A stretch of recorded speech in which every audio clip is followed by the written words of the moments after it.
कभी सोचा है कि कोई आर्किटेक्ट ब्लूप्रिंट के बिना एक गगनचुंबी इमारत क्यों नहीं बनाता? नहीं, कभी नहीं बनाएगा, सवाल ही नहीं उठता। बिल्कुल, क्योंकि एक छोटी सी भी गलती और पूरी बिल्डिंग गिर सकती है। हाँ। आज की दुनिया में इलेक्ट्रॉनिक्स भी कुछ वैसा ही है। एक गलत कंपोनेंट और आपका करोड़ों का सैटेलाइट स्पेस में बस एक महंगा डिब्बा बन के रह जाएगा। सही बात है। और यहीं से हमारी आज की बातचीत शुरू होती है। हाँ, आज हम द पीस स्पाइस हैंडबुक से मिले स्रोतों की मदद से पीस स्पाइस नाम के एक सॉफ्टवेयर की दुनिया को समझने की कोशिश करेंगे। हाँ। हमारा मकसद ये समझना है कि ये सॉफ्टवेयर क्या है और क्यों इसे आज के दौर में इलेक्ट्रॉनिक्स डिजाइन की रीढ़ की हड्डी माना जाता है। और ये सिर्फ बड़ी बड़ी गलतियों से बचने के बारे में नहीं है, ये इनोवेशन की स्पीड बढ़ाने के बारे में भी है। अच्छा। सोचिए, अगर किसी डिजाइनर को पता हो कि वो हजारों आइडियाज टेस्ट कर सकता है बिना एक भी रुपया असली पुर्जों पर खर्च किए, तो वो कितने कमाल के और नए डिजाइन बना सकता है। हाँ, ये तो है। ये टूल एक तरह से डिजाइनर्स को प्रयोग करने की आजादी देता है। प्रयोग करने की आजादी, ये दिलचस्प है। तो चलिए शुरू से शुरू करते हैं। पीस स्पाइस, इसका पूरा नाम है simulation program with integrated circuit emphasis. हाँ, इंटीग्रेटेड सर्किट एम्फेसिस।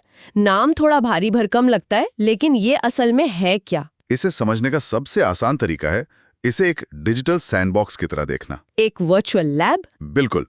इससे पहले कि कोई इंजीनियर असली सर्किट बनाए, वो पीस स्पाइस में उस सर्किट का एक पूरा डिजिटल जुड़वा बना लेता है। Digital twin? हाँ, डिजिटल ट्विन। फिर उस पर वो हर तरह के टेस्ट करता है, वोल्टेज बढ़ाकर, तापमान बदलकर, अलग अलग सिग्नल डालकर।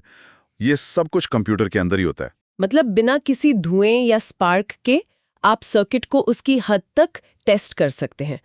तो इसका इस्तेमाल कौन करता है? क्या ये सिर्फ बहुत हाई एंड रिसर्च के लिए है? बिल्कुल नहीं, यही तो इसकी खूबी है। आज ये इलेक्ट्रॉनिक्स और इलेक्ट्रिकल इंजीनियरिंग में एक बुनियादी स्किल बन गया है। अच्छा। यूनिवर्सिटी में पढ़ने वाले स्टूडेंट से लेकर बड़ी बड़ी टेक कंपनियों में काम करने वाले इंजीनियरों तक हर कोई इसका इस्तेमाल करता है। मतलब ये अब कोई खास टूल नहीं, बल्कि उनके काम करने की भाषा का हिस्सा है। सही कहा। मुझे जो बात सबसे हैरान कर रही है वो ये है कि ये एनालॉग और डिजिटल दोनों को संभाल सकता है। हाँ। ये तो दो बिल्कुल अलग अलग दुनियाओं को एक साथ लाने जैसा है। एनालॉग मतलब रेडियो वेव जैसी लगातार बदलने वाली चीजें, और डिजिटल मतलब 0 और 1 की दुनिया। ये दोनों एक साथ कैसे? और आपका सवाल ही इसकी असली ताकत को दिखाता है। आज के लगभग सभी आधुनिक डिवाइस मिक्स्ड सिग्नल होते हैं। जैसे हमारा स्मार्टफोन? स्मार्टफोन, उसमें माइक्रोफोन से हमारी आवाज एक एनालॉग सिग्नल के तौर पर जाती है, फिर एक चिप उसे डिजिटल में बदलती है, प्रोसेसर उसे प्रोसेस करता है, और फिर स्पीकर से वो वापस एनालॉग बनकर बाहर आती है। हाँ, सही बात है। पीस स्पाइस की खूबी यही है कि वो इस पूरे कॉम्प्लेक्स डांस को एक ही जगह पर सिमुलेट कर सकता है। तो ये सिर्फ हाँ या ना में जवाब नहीं देता कि सर्किट चलेगा या नहीं। नहीं, ये बताता है कि कैसे चलेगा। मैं समझती हूँ कि इंजीनियर वोल्टेज वेवफॉर्म से लेकर पावर की खपत तक हर छोटी से छोटी चीज का विश्लेषण कर सकते हैं। बिल्कुल। ये सर्किट का एक्सरे करने जैसा है। ये आपको सिर्फ ये नहीं बताता कि मरीज ठीक है, ये बताता है कि उसकी धड़कन कैसी है, ब्लड प्रेशर कितना है। हाँ, और कहीं कोई अंदरूनी चोट तो नहीं, क्या सर्किट बहुत ज्यादा गर्म हो रहा है, क्या आउटपुट सिग्नल में कोई डिस्टॉर्शन या नॉइज है। ये सारे जवाब आपको प्रोडक्शन में जाने से पहले ही मिल जाते हैं। इससे अंदाजा लगाने की गुंजाइश खत्म हो जाती है। ठीक है, तो मान लीजिए हम एक नया super efficient wifi router design कर रहे हैं। तो इस वर्चुअल लैब में हम उसे टेस्ट कैसे करेंगे? सुना है कि इसके लिए डीसी, एसी और ट्रांजिएंट जैसे अलग-अलग तरह के एनालिसिस होते हैं। ये क्या है? बहुत अच्छा उदाहरण है। चलिए इसी राउटर के जरिए समझते हैं। सबसे पहले हम करेंगे डीसी एनालिसिस। ठीक है। इसे आप राउटर की हेल्थ चेकअप की तरह समझ सकते हैं। जब राउटर बस ऑन है और शांति से काम कर रहा है, तो हर कंपोनेंट तक सही वोल्टेज पहुंच रहा है या नहीं। अच्छा, उसकी स्थिर अवस्था में। हाँ, स्थिर अवस्था में कहीं कोई हिस्सा बिना वजह पावर तो नहीं खा रहा। डीसी एनालिसिस हमें सर्किट की स्टेबल कंडीशन की एक क्लियर पिक्चर देता है। ये नींव की जांच करने जैसा है। समझ गई। ये एक तरह से सर्किट का एक स्थिर स्नैपशॉट हो गया। लेकिन वाईफाई राउटर का असली काम तो सिग्नल भेजना और रिसीव करना, जो लगातार बदलते रहते हैं। बिल्कुल। उसके लिए क्या? उसके लिए आता है एसी एनालिसिस। एसी एनालिसिस ये देखता है कि हमारा राउटर अलग-अलग फ्रीक्वेंसी पर कैसा बर्ताव करता है। जैसे वाईफाई 2.4 गीगाहर्ट्ज और 5 गीगाहर्ट्ज बैंड पर काम करता है। सही। तो हम ये टेस्ट करेंगे कि क्या हमारा राउटर इन फ्रीक्वेंसीज के सिग्नल को बिना किसी गड़बड़ी के हैंडल कर पा रहा है।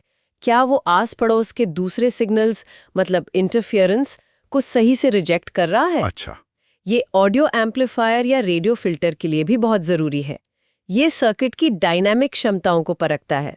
ओके, तो डीसी से हमने बेसलाइन चेक की, एसी से उसकी परफॉर्मेंस। अब ये तीसरा नाम, ट्रांजिएंट एनालिसिस, ये थोड़ा तकनीकी लगता है। इसका हमारे राउटर से क्या लेना देना? ट्रांजिएंट एनालिसिस शायद सबसे जरूरी है। अच्छा। ये समय के साथ होने वाले बदलावों को देखता है। जैसे जब आप अचानक राउटर को ऑन करते हैं, उस एक पल में क्या होता है। हाँ। या अगर बिजली कड़कने से वोल्टेज में एक छोटा सा स्पाइक आता है, तो क्या राउटर खुद को बचा पाएगा या खराब हो जाएगा। ये तो बहुत जरूरी है। हाँ, ये एनालिसिस सर्किट के रियल टाइम रिएक्शन को दिखाता है। ये तीनों लेंस मिलकर हमें राउटर की परफॉर्मेंस की एक पूरी और गहरी तस्वीर देते हैं। ये तो कमाल है। मतलब आप प्रोडक्ट बनने से पहले ही उसकी पूरी जिंदगी की कहानी देख सकते हैं। एक तरह से, हाँ। इसका सीधा असर तो प्रोटोटाइप बनाने की लागत पर पड़ता होगा। बहुत। बार बार फिजिकल मॉडल बनाना तो बहुत महंगा और थकाऊ काम होगा। बहुत ज्यादा। आप सिर्फ पुर्जों की लागत नहीं बचा रहे हैं, आप एक इंजीनियर के हफ्तों या महीनों का समय बचा रहे हैं, महंगी लैब का किराया बचा रहे हैं। और वो फ्रस्ट्रेशन जो एक छोटी सी गलती को ढूंढने में होती है। बिल्कुल। मुझे याद है, एक बार हम एक बहुत जरूरी मेडिकल डिवाइस पर काम कर रहे थे। सब कुछ ठीक लग रहा था, लेकिन पीसपाइस सिमुलेशन में हमने पाया कि एक खास तरह के वोल्टेज स्पाइक पर, जो असल दुनिया में बहुत कम होता है, सर्किट फेल हो सकता था। और अगर वो गलती पकड़ में ना आती तो शायद वो डिवाइस किसी मरीज पर इस्तेमाल होते हुए फेल हो जाता। सोचिए उसके क्या नतीजे होते हैं। पीसपाइस के बिना ये गलती शायद तब तक पकड़ में नहीं आती जब तक बहुत देर हो चुकी होती। तो ये सिर्फ लागत कम करने के बारे में नहीं है, ये इनोवेशन का दरवाजा भी खोलता है। कैसे? जब एक इंजीनियर को 10 बार फिजिकल प्रोटोटाइप बनाने की चिंता नहीं होती, तो वो ज्यादा साहसी और क्रिएटिव डिजाइन सोच सकता है। सही बात है। विफलता की लागत कम होने पर प्रयोग करने की आजादी बढ़ जाती है। बिल्कुल। और यही बात हमें विश्वसनीयता या रिलायबिलिटी पर लाती है। आप एक सुरक्षित माहौल में सर्किट को उसकी क्षमताओं की अंतिम सीमा तक परख सकते हैं। हाँ। बिना किसी चीज के जलने या खराब होने के डर के। हाँ, आप उसे वर्चुअल दुनिया में एक्सट्रीम तापमान पर चला सकते हैं, वोल्टेज को खतरनाक लेवल तक ऊपर नीचे करके देख सकते हैं, और ये पता लगा सकते हैं कि ये कब और कैसे फेल होगा। इससे बाजार में आने वाला प्रोडक्ट कहीं ज्यादा भरोसेमंद और मजबूत होता है। बिल्कुल। जब ग्राहक के हाथ में वो वाईफाई राउटर आता है, तो उसे एक ऐसा उत्पाद मिलता है जिसे हर तरह की मुश्किलों के लिए पहले ही परखा जा चुका है। तो हमने ये तो समझ लिया कि पीसपाइस क्या है और ये इतना शक्तिशाली क्यों है। अब हमारे वाईफाई राउटर के उदाहरण के अलावा हम इसे असल में काम करते हुए और कहाँ देखते हैं? इसका दायरा बहुत बड़ा है। पावर इलेक्ट्रॉनिक्स में, हमारे फोन चार्जर से लेकर इलेक्ट्रिक गाड़ियों के बड़े बड़े पावर सिस्टम तक। अच्छा। हर जगह कन्वर्टर्स और पावर सप्लाई को डिजाइन करने के लिए इसका इस्तेमाल होता है, ताकि वो एफिशिएंट हो और गर्म ना हो। और कम्युनिकेशन सिस्टम में तो इसका रोल और भी बड़ा होगा। बिल्कुल। 5G नेटवर्क के बेस स्टेशन से लेकर सैटेलाइट तक ये सिग्नल प्रोसेसिंग सर्किट का विश्लेषण करने के लिए इस्तेमाल होता है, ताकि हमें एक साफ और स्थिर सिग्नल मिले। हाँ, हमारे वाईफाई राउटर वाले उदाहरण में इंजीनियर पीसपाइस का इस्तेमाल करके दर्जनों अलग अलग एंटीना डिजाइन और फिल्टर कॉन्फ़िगरेशन को कुछ ही घंटों में टेस्ट कर सकते हैं। कल तो हर डिवाइस स्मार्ट हो गया है, जिसमें एक छोटा कंप्यूटर या माइक्रो कंट्रोलर होता है। वहां भी इसका इस्तेमाल होता होगा। जरूर। एम्बेडेड सिस्टम्स में इसका बहुत उपयोग है, आपकी स्मार्ट वॉशिंग मशीन से लेकर कार के इंजन कंट्रोल यूनिट तक, जहां भी हार्डवेयर और सॉफ्टवेयर को एक साथ मिलकर काम करना होता है। सही। पीसपाइस ये सुनिश्चित करने में मदद करता है कि दोनों के बीच कोई टकराव ना हो और सब कुछ ठीक से चले। संक्षेप में कहें तो, अगर किसी चीज में बिजली और एक चिप है, तो उसे बनाने में पीसपाइस का हाथ होने की संभावना बहुत ज्यादा है। ये सुनने में तो लगभग परफेक्ट लगता है, लेकिन ऐसा तो हो नहीं सकता कि इसकी कोई चुनौती ना हो। नहीं, चुनौतियां हैं। ऐसा नहीं है कि कोई भी इसे डाउनलोड करके तुरंत एक्सपर्ट बन सकता है। ये एक बहुत जरूरी सवाल है। पीसपाइस एक शक्तिशाली उपकरण है, लेकिन ये कोई जादू की छड़ी नहीं है। पहली और सबसे बड़ी चुनौती है कि इसे इस्तेमाल करने वाले को सर्किट थियरी की गहरी समझ होनी चाहिए। ये एक बहुत तेज कैलकुलेटर की तरह है, लेकिन अगर आप उससे गलत सवाल पूछेंगे या उसके दिए जवाब को नहीं समझ पाएंगे, तो वो बेकार है। और इसे सीखने में भी तो समय लगता होगा। हाँ, शुरुआती लोगों के लिए इसका एक लर्निंग कर्व है। इसके इंटरफेस, इसके सैकड़ों विकल्प और सिमुलेशन को सही तरीके से सेटअप करने में मेहनत और प्रैक्टिस लगती है। ये कोई वीडियो गेम नहीं है जिसे आप तुरंत खेलना सीख जाएं। बिल्कुल नहीं। लेकिन एक मिनट, अगर ये इतना जटिल है और जैसा कि आपने मेडिकल डिवाइस का उदाहरण दिया, इसके लिए शायद बहुत शक्तिशाली कंप्यूटर भी चाहिए होंगे। हाँ, कभी कभी।